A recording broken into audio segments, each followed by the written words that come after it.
Bonjour Patrice. Bonjour Thierry, bonjour à tous. Ravi de vous retrouver. On commence par quoi? Eh bien, imaginez que vous soyez un amateur de vélo et que vous entendiez protester contre l'agressivité des conducteurs de voitures, contre la pollution de l'air et contre l'excessive dépendance de votre pays par rapport au pétrole.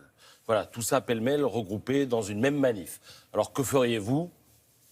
Je ne sais pas, je serais bien embêté. Eh bien, au Mexique, parce que c'est au Mexique que l'on trouve ce genre de manifestants, voilà ce que ça donne. Des cyclistes qui défilent, mais dans le plus simple appareil. Ce qui nous vaut donc cette photo et ce titre des Échos.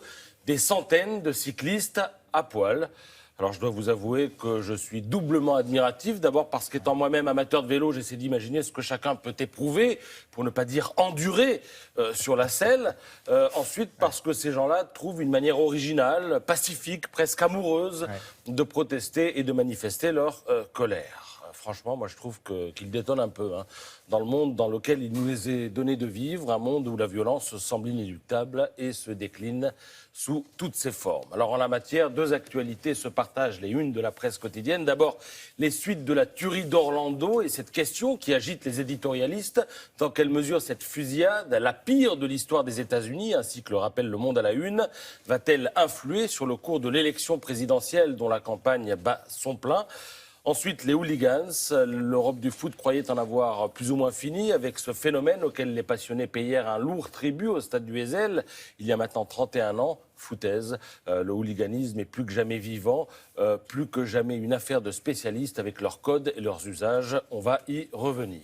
Alors, Orlando, pour commencer, à moins de vivre dans une grotte préhistorique sans wifi ni électricité, vous savez que la Maison-Blanche change bientôt de locataire, d'où la question posée par Philippe Gély, l'éditorialiste du Figaro. Au moment de choisir son destin, cette Amérique va-t-elle déraper sur le sang versé à Orlando ? Le fait est que la question de l'islam s'est invitée, sans doute pour un moment, dans le débat politique américain. Barack Obama rechigne à prononcer les mots d'islam radical. Donald Trump se plaît à le lui reprocher. Et ses postures, même si elles dynamitent le corset du politiquement correct, même si elles outragent le pays, pour reprendre la formule du Figaro, eh bien, ne le font pas baisser dans les sondages. C'est ainsi. Les événements ont même parfois tendance à prendre tout le monde à contre-pied. On pourrait croire, par exemple, que la tuerie d'Orlando sert le discours de ceux qui pensent qu'il y a trop d'armes en circulation aux États-Unis. Eh bien, vous lirez le contraire dans les Échos. Oui, ce massacre peut paradoxalement servir le lobby des armes, car pour nombre d'Américains, la meilleure manière d'arrêter un méchant avec un pistolet, eh bien, c'est un gentil avec un pistolet. En résumé, cette affaire sert pour l'instant les intérêts de Trump, mais il y aura d'autres rebondissements, le pire ennemi de Trump étant Donald Trump lui-même. C'est ce que nous explique Nicole Bacharan dans le Figaro pour la spécialiste des États-Unis.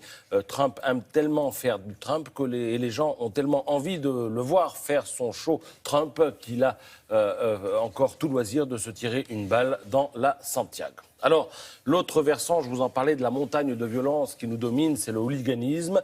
Je ne vais pas être très long dessus, mais il faut lire absolument le papier du Monde. Il est signé Philippe Broussard, qui est un journaliste qui s'était intéressé au hooliganisme dès qu'on en avait beaucoup parlé au milieu des années 80. Il nous explique donc que, par exemple, les ventes d'alcool, on va les interdire, mais on se fourre le doigt dans l'œil parce que les hooligans russes, notamment, sont en général extrêmement sobres. Ils se prennent pour des athlètes, ils viennent ici pour la baston et ils veulent être en forme. Donc, vous savez, ils boivent pas. Et c'est pas eux qui cassent la figure des autres. Pas pour cette raison qu'ils cassent la figure des autres. Ouais. Il y a des ressorts psychologiques communs à tous les hooligans. On l'apprend aussi dans le papier. Pour eux, la confrontation est indissociable du spectacle sportif et ils ont l'impression d'être en famille et portés par des valeurs communes. Ils ont des références communes. Ils se retrouvent, ils se repèrent beaucoup plus facilement qu'on pourrait le faire parce qu'ils ont des marques vestimentaires haut de gamme. Il y a une sorte d'aristocratie de la baston. Voilà, il faut lire tout ça. C'est dans Le Monde daté d'aujourd'hui. C'est signé Philippe Broussard et c'est très instructif sur ce phénomène. On se retrouve tout à l'heure pour la revue de presse culturelle. Merci beaucoup, Patrice. On va parler maintenant de nouvelles technologies en matière de publicité et de communication avec Anne Lavoie. Ebony and ivory live together in perfect